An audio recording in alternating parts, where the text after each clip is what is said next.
the patient comes into your office and they've been diagnosed with a hypertrophic cardiomyopathy and they're on standard medications and they're doing really poorly.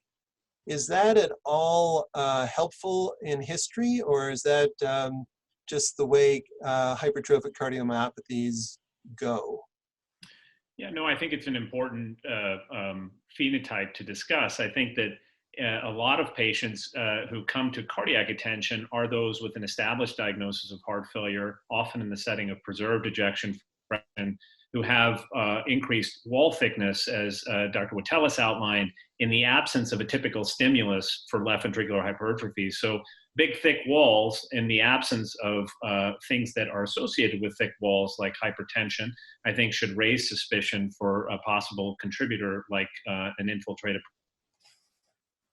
In the case you described, where there's a patient with a known or presumed diagnosis of hypertrophic cardiomyopathy who's responding poorly to therapies like beta blockers, I think intolerance of standard therapy in the setting of hypertrophy or apparent hypertrophy should lead us to question the diagnosis, particularly if some of these auxiliary clues are present, or orthostasis, peripheral neuropathy, biceps tendon rupture, bilateral carpal tunnel syndrome. So I think the whole context of the patient in the historical features in the setting of increased wall thickness, I think, are things that should lead one to suspect that amyloidosis might be present. So those are some of the things that I think. Another feature that I think is often useful, although not diagnostic and sometimes absent, is really to look at the ECG in the patient who has thick walls by echocardiography, because if there is a discrepancy between the voltage on the ECG and the wall thickness on the echo, that might be a clue, although in many patients with defined or definite amyloid heart disease, that voltage discrepancy is not apparent. So I think there are a lot of clues, both from history. Do you have the typical epidemiology? Do you have the typical risk factors for development of hypertrophy or not? On physical exam, do you have some of these auxiliary signs or auxiliary diagnoses? And then on EKG, is there a discrepant voltage to mass ratio? And then I think we can talk about other imaging features that may come up a little later in the program. Okay, thank you very much, Akshay. John? Yes, sir, Maz. Sorry, I'm supposed to raise my hand, I'm not sure, but I just had to add something as Dr. Desai was speaking. I thought of a couple other things. So a couple things I didn't mention. So one of the pieces of the clinical history that is often seen in AL, if you really ask for it, and maybe not often seen, but more specific to AL, is jaw claudication. Another physical exam finding that you can see in patients with AL is brittle nails. So those two things I didn't mention. And finally, any patient who presents with HFpEF or thickened walls who has nephrotic range proteinuria, you've got to think about AL amyloidosis. And the basis of the claudication, and then we'll get to Ron. I believe that basis of the jaw claudication is related to small vessel ischemia. Due, as we know, the amyloid deposits can deposit in the small vessels. And I believe it's due to small vessel ischemia when somebody's chewing, although we can see what Ron says. Ron, you had a comment about macroglossia?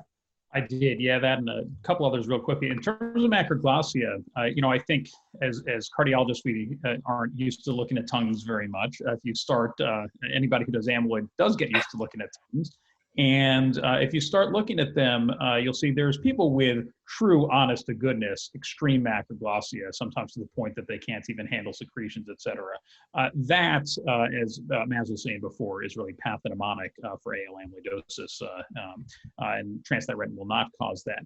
On the other hand, when you start looking for more subtle signs, and we often talk about scalloping of the tongue, which are the indentations from the upper teeth on the tongue, at least from my standpoint, I actually see that a fair bit in people with transthyretin amyloid. So I think when you read in the textbook, it does say AL amyloid or scalloping the tongue is pathognomonic, and I think that's only true for the more severe forms, not the less severe. I'm curious if others have found the same.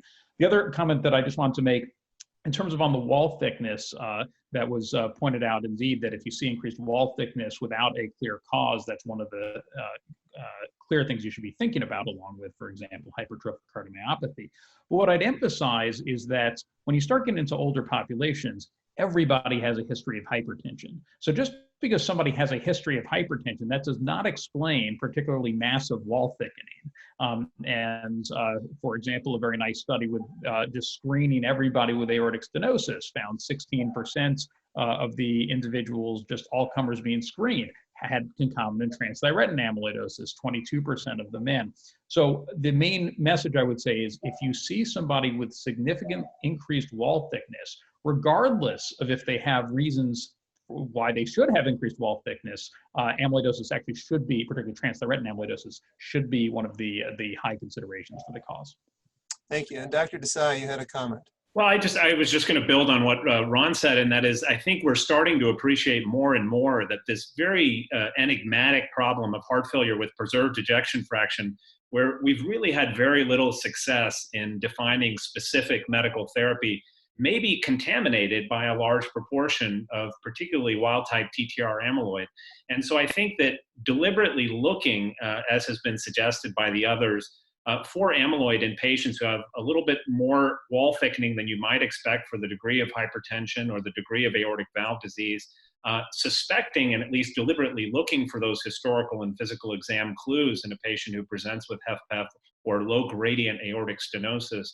I think these are really important things because I think the data is suggesting to us that a large proportion of those patients may have undiagnosed amyloid. And it may be one of the reasons that some of our trials have really failed to hit, because we've basically taken a population that has HFpEF that might respond to therapies and then added in a subset of people that's substantial who have amyloid that may need a very different approach.